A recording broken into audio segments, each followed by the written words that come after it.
지적.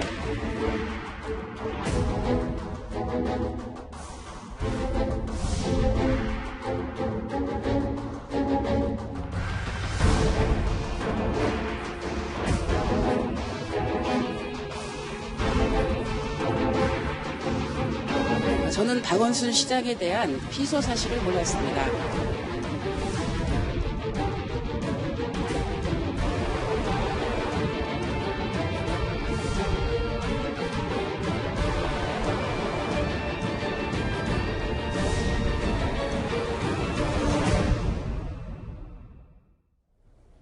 예, 그동안 침묵을 지켰었는데 이 박원순 전 시장 성추행 의혹에 대해 청와대 대변인이 피해자 입장에서 공감하고 위로를 전한다고 밝혔습니다. 다만 이게 청와대 공식 입장은 아니었습니다. 저는 페미니스트 대통령이 되겠습니다. 여성의 눈으로 세상을 보자라는 말에 공감합니다. 성평등 문제만큼은 이 정부에서 확실히 달라졌다라는 체감을 국민들께 드릴 수 있도록 나는 특히 실질적 성평등 실현을 주요 국정과제로 추진하고 있습니다. 여성에 대한 모든 차별과 폭력에 더욱 단호하게 대응하고 있습니다. 예, 이현정 의원님. 네. 2주 만에 청와대에서 메시지가 나왔는데 이건 또 공식 입장이 아니라는 건 저희가 어떻게 해석을 해야 되죠? 글쎄 말입니다. 지금 유엔에 가셔서도 저렇게 세계 지도자들 앞에서도 저렇게 성평등 국가를 만들겠다고 이야기를 했는데 얼마 전 CNN이 그런 보도를 했죠. 아니 페미니스트 대통령인 문재인 대통령이 왜 이 문제에 대해서 입장을 아직까지 이야기하고 있지 않느냐. 이게 사실 우리 언론이 아니라 외국 언론도 이 문제를 제기를 하고 있습니다.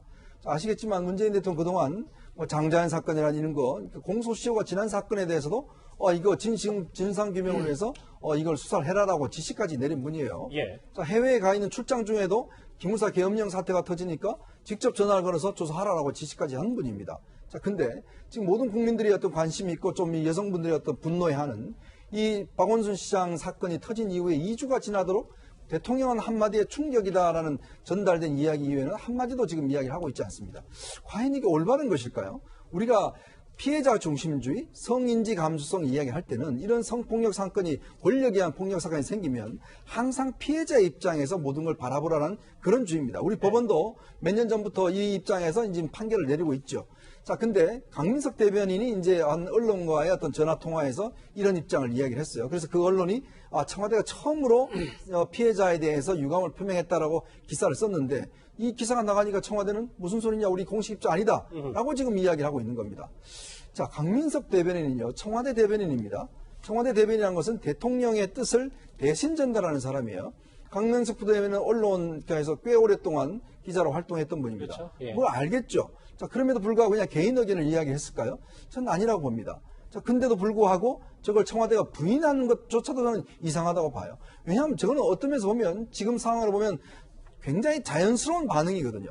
그럼에도 불구하고 저런 입장까지도 지금 청와대가 용인하고 있지 못하겠다라고 한다면 과연 청와대는 이 사태에 대해서 무슨 입장을 이야기를 할지 저는 좀 의문스럽습니다. 근데 이게 지금 공식 입장이 아니라는 건데 구자욱 시장 공식 네. 입장은 여기 화면에 보는 것처럼 진상규명 결과로 사실관계가 특정이 되면 말할 수 있다. 이런 게 또 청와대 입장인 것 같습니다. 그렇습니다. 그러니까 이제 처음에 논란이 됐던 것 자체가 피해자라고 규정을 좀 하기를 굉장히 꺼려하지 않았습니까? 뭐 피해 호소인이다라는 뭐 처음 들어보는 용어를 사용하기도 했었는데 그만큼 박 시장과 관련된 이 성추문 의혹에 대해서 청와대가 인정하기를 좀 꺼리고 있는 거 아니냐. 특히나 지금 이제 뭐 진상조사위원회를 서울시에서 이제 꾸리려고 하다가 그게 실패하고 지금 국민권익위원회로 넘어갔는데 이제 그런 조사 과정을 거쳐서 진상이 확인이 되면 특정이 된다라면 그때 이제 뚜렷한 입장을 밝히겠다라고 상당히 좀 유보적인 태도를 좀 보이고 있습니다.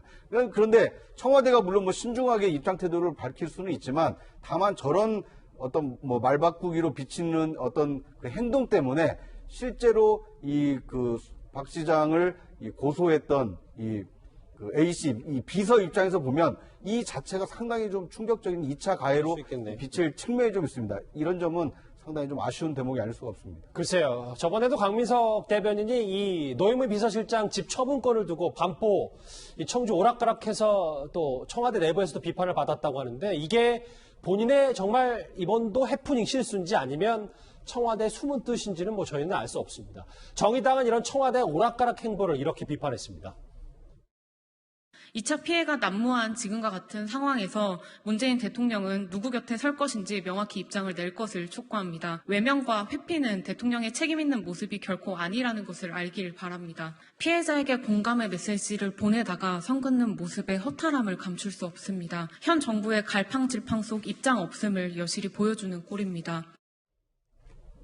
개인 의견도 개인 의견이지만 최 교수님, 문 대통령이 2주째 이 얘기에 대해서 전혀 입을 열지 않고 있기 때문에 이것 또한 또 여러 뒷말들을 낳고 있긴 하거든요. 어떻게 보십니까? 근데 그거는 대통령이 어떤 한마디를 하는 것은 상당히 중요하고 무게감이 엄청 커요. 예를 들어서 어떤 한마디가 수사팀에 영향을 미칠 수도 있고 수사 방향에 영향을 미칠 수도 있고 또는 지금 현재 아직까지 그 변호를 하고 계시는 김재련 변호사께서 특별한 증거는 아직까지 언론에 공개하거나 이러지 않았어요. 네. 그러니까 피해 사실이 뭔지 아직까지 명확하게 증명되지 않은 상태에서 섣불리 무슨 말을 했다가 이런 말이 나중에 뭐 결과가 어떻게 될지 아무도 모르는 상황 아니겠습니까? 피해 사실을 부인하는 건 아니지만 피해 정도가 어느 정도인지 또 뭔지 아무도 모르는 상황에서 섣불리 뭔가를 얘기해서 그게 후폭풍으로 돌아올 가능성은 충분히 있다는 생각이 들어요. 그러니까 신중을 기하는 거라고 저는 보고 개인적으로 저는 생각할 때 대통령이 뭐 피해자의 편에 서지 않는다 그렇게 보지 않습니다. 저는 예를 들어서요. 수사를 해야 되는 수사를 안 하는 거. 그러면 대통령이 뭐라고 얘기해야죠. 그거는 분명히. 그게 만약에 제대로 피해자에 대해서 조치가 안 취해지고 있다면 거기에서는 얘기를 해야 되지만 지금 상황에 수사가 진행되고 있고 국민권익위원회에서 조사를 진행하겠다고 하니까 그 모든 결과가 나오면 명확하게 저는 입장을 밝힐 거라고 봅니다. 그리고 대통령이 지금까지 하신 말씀이 있잖아요. 그 말에 어긋나는 행동을 하겠습니까? 저는 그러라고 보지 않기 때문에 신중을 기하는 건 아직까지 명확하게 결과가 나오지 않은 상태에서 섣불리 얘기했다가 다른 어떤 후폭풍이 올 수 있는 부분에서 고려하는 것으로 보여집니다. 예. 그런데 비슷한 논란 오늘 여당 내부에서도 있었습니다. 박원순 전 시장 실종 당일 통화를 했던 그리고 서울시 젠더특보와의 인연 남인순 의원을 주목할 수밖에 없었는데 오늘 처음으로 입을 열었습니다.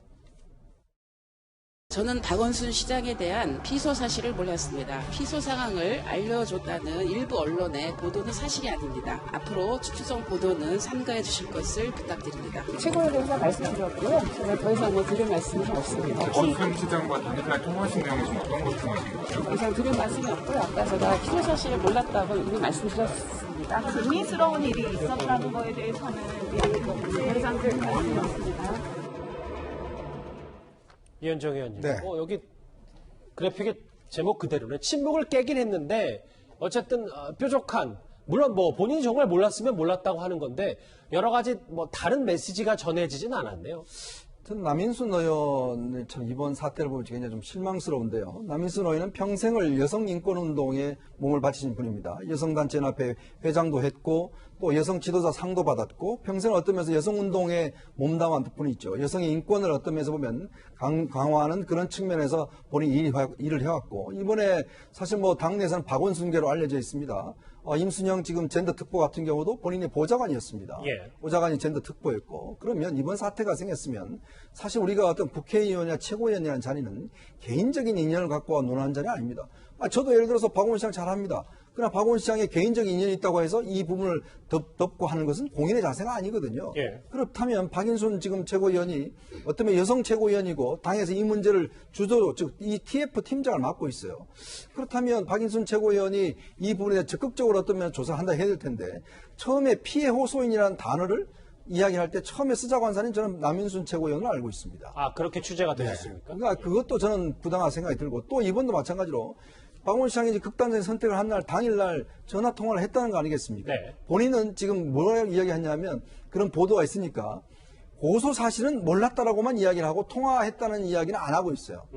그걸 좀 왜 이야기 안 하는지 모르겠어요. 아니 통화했다는 이야기가 나왔는데 그 보도를 부인하면 통화를 안 했다고 이야기를 해야 될 텐데 예. 그 이야기는 아예 하질 않고 고소 사실을 몰랐다는 이야기만 하고 있고 더 이상 왜곡 보도 하지 말라고 이야기를 하고 있는데 참 답답합니다. 그러면 통화를 했으면 고소사실 몰랐다고 이야기를 하든지 이렇게 이야기를 해야 될 텐데 어떤 면에서 보면 그렇다면 예전에 보면 남인순 최고위원은 항상 이런 일이 있을 때 가장 앞장서서 기자회견도 하고 앞장서서 또 그 덕에 국회의원도 됐지 않습니까? 피해자 목소리에 섰다는 말씀이시죠? 그렇죠. 자, 근데 왜 이번 사태만큼 저렇게 기자들 숨어 피해 다니고 기자들 대답에 대해서 이야기를 하고 있지 않는 것인지 즉 여성 인권도 사람 따라 다른 것인지 솔직히 저는 묻고 싶습니다. 예. 그럼 자연스럽게 이 얘기를 좀 이어질 수 있을 것 같은데요. 야당에서는 서울중앙지검도 이 피소사실, 박원순 전 시장의 피소사실 유출 논란의 당사자가 될 수 있다면서 특검 도입을 강력하게 주장하고 있습니다. 서울중앙지검장은 박원순 시장에게 알렸는지 청와대에 보고했는지를 분명히 밝혀야 합니다. 만약 검찰이 이 수사에 미적거리든지 주저하는 모습이 보이면 저희 미래통합당은 특별검사 도입을 특검 도입을 강력히 준비를 하도록 그렇게 하겠습니다.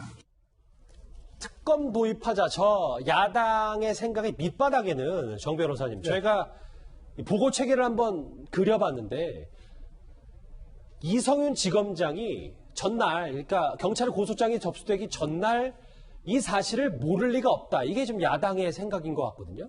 꽤 우리 규칙에 따르면 그렇게 될 수밖에 없죠. 그런가 하면 검찰 보고 사무 규칙에 따르면 이런 4급 이상 공무원 범죄나 사회 이목을 끌만한 중대한 사건, 그 뭔가 하면 피의자 신분이나 뭐 결과 특이해서 국민의 관심을 끌만한 사건, 이게 이 사건 아닙니까? 예. 그 사건에 대해서 유현정 부장검사가 법률 대리가 얘기를 들었잖아요. 그러면 그거에 대해 당연히 중앙검사한테 보고를 할 수밖에 없는 것이고, 그렇다고 한다면 검찰보고 사무규칙에 따르면 이성윤 중앙검사장은 상급검찰청인 대검에 보고를 하고 또 법무부에도 보고를 하도록 돼 있어요. 지검장이요? 예. 예. 뭐 하도록 돼 있는데 만약에 안 했다고 한다면 그 경우에 대해서는 중앙검사장이 그 설명을 해야죠. 근데 통상적인 경우는 당연히 하도록 되어 있고, 더더군다나 유현정 부장검사 같은 경우에는 대검에서 그 성평등 인권 담당관까지 했던 사람이거든요. 아하. 근데 그런 사람이 이런 그 서울시장에 의한 그런 피해를 호소하는데 묵살했다? 그건 굉장히 좀 기대하기 어려운 거죠. 그래서 일반적으로 생각해 본다면 유 부장이 얘기를 듣고 차장검사를 거쳐서 중앙검사한테 보고를 했고, 그 뒤에 어떻게 되느냐, 그 점에 관해서는 우리가 알 수가 없는 거죠. 알겠습니다. 서울중앙지검장께 보고가 될 가능성이 컸다. 그리고 정 변호사님, 그럼 이것도 좀 동의하는지 보실까요? 어쨌든 서울중앙지검장이 인지했냐 안 한다도 이제 논란이 될 수 있겠습니다만, 일단 1차적으로 당시 유현정 부장검사가 이렇게 돌연 피해자 측의 면담을 취소한 것을 두고는 검찰 내부에서는 응급실로 긴급 후송됐는데 원무과 접수하고 오라고 되돌린 격이다. 이런 비유를 했는데 동일하세요? 뭐 그렇게 볼 수가 있죠. 왜 그런가 하면 7월 8일 이제 그 경찰청에다 고소장을 접수시켰는데 그 전날인 7월 7일 날 유 부장한테 전화를 해서 서울시장으로부터 이런 성 관련 범죄에 피해를 입었다. 만나자 그랬더니 좋다. 그럼 다음 날 7월 8일 날 오후 3시에 만나 이랬거든요. 그런데 갑자기 그날 저녁에 전화를 해서 뭐 일정상 안 되겠다 그래서 안 만나기로 했다는 거예요. 그러면서 정식으로 고소장을 내고 처리해라. 이렇게 얘기를 했다는 것인데, 지금 대검에서 이분이 담당하셨던 업무도 그건 검찰 내 어떤 성피해에 의해서 상담을 하고 신고를 받고 거기다 2차 가해를 막는 그런 업무를 담당을 했거든요. 그렇다고 한다면 유 부장이 만약에 그런 업무를 잘 해온 사람임에도 불구하고 왜 이렇게 적극적이지 않았냐? 그런 경우에 그렇게 했다고 한다면 지금 말이 맞죠. 그럼 아마도 우리 추측으로는 본인이 결정한 것이 아니고 다른 어떤 그 힘이 작용한 것이 아니라 그런 의심이 들 수밖에 없는 거죠. 알겠습니다. 이해가 좀 됐어요.